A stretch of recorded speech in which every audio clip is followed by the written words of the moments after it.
In the Gospels, Jesus models holistic ministry, and as we read through those wonderful books, we see love in action.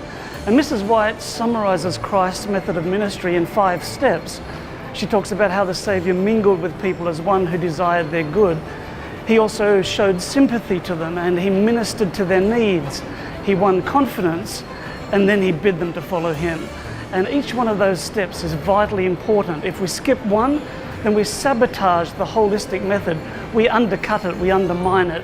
And we need to make sure that each component of this is built into the way that we minister to people.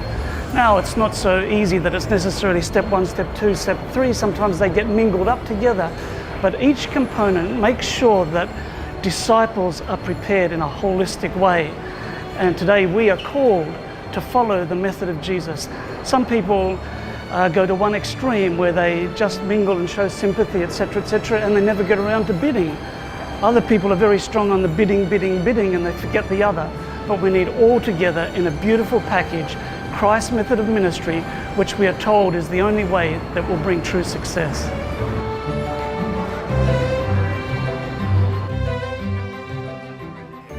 Christ's method of ministry has to start somewhere, and the Great Commission tells us to go. And that's exactly what Jesus did. He went, he came, and he dwelt among us. As John said, he pitched his tent among us. He rubbed shoulders with us. And this is the crucial first step. It is the foundation of holistic ministry, where we actually have to get physically outside of the church building. We need to get outside of the pews and embedded in the community, following Christ's incarnational example. And that means we make friendships, we make connections with people in the community, and we do so as people who desire their good.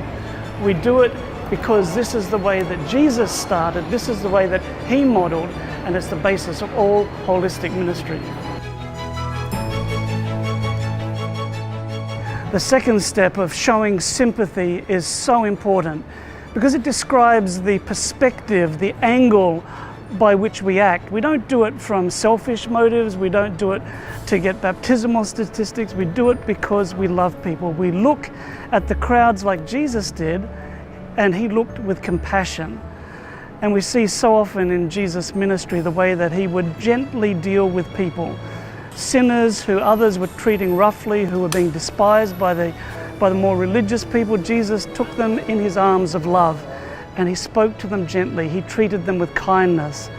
And as we deal with people, they may be difficult, they may believe differently to us. We need to model that compassion, that love, that gentleness, that kindness of our Saviour, who mingled with people and he showed sympathy. The multi-dimensioned Christ method of ministry starts with mingling among people. Then it involves showing sympathy to those people. And then a very important step is ministering to needs. We can't ignore that. The ministering to needs part of Christ's method of ministry is so important. Often we assume that we know what the needs are, and we don't take the time to research and to look and see what those needs are. They can range from the needs of very poor people through to the needs of rich people. They too can be lonely or find depression or have trouble with their kids. Some years ago, the Adventist Church had a wonderful slogan. It was called the Caring Church. Terrific, except for one problem.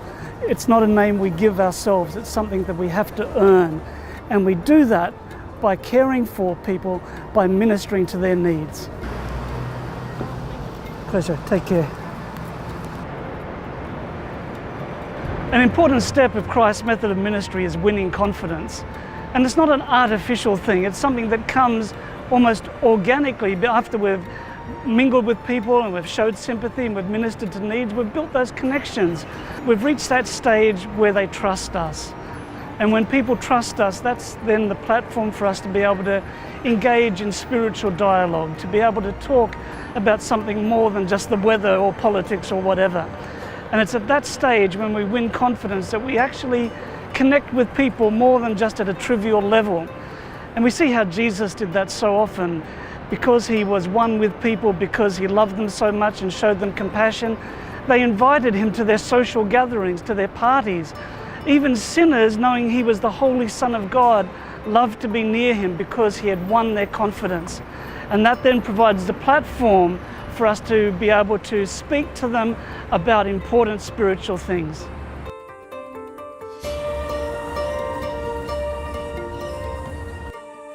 A vital part of Christ's method of ministry is to actually invite people to follow him. There are many steps in Christ's method of ministry, and sometimes they get mixed up and blurred. We're mingling, we're showing sympathy, we're ministering to needs. But we must look for and pray for opportunities to actually invite people to accept Jesus Christ as their Saviour. This, in many ways, is something that just comes naturally, that the Holy Spirit works in people's hearts. But we need to look for the opportunities to make that invitation. And as it comes up naturally in various situations, we tell people about why Jesus is so important to us. Of course, there may be some of our friends, some of the people that we've been mingling with and showing sympathy to, who never accept Jesus as their Saviour. We will still continue to show compassion and love and be their friends, because that is what Jesus himself modeled. But what a wonderful opportunity to show what a difference Jesus makes in our lives, and to invite them to be part of his wonderful salvation.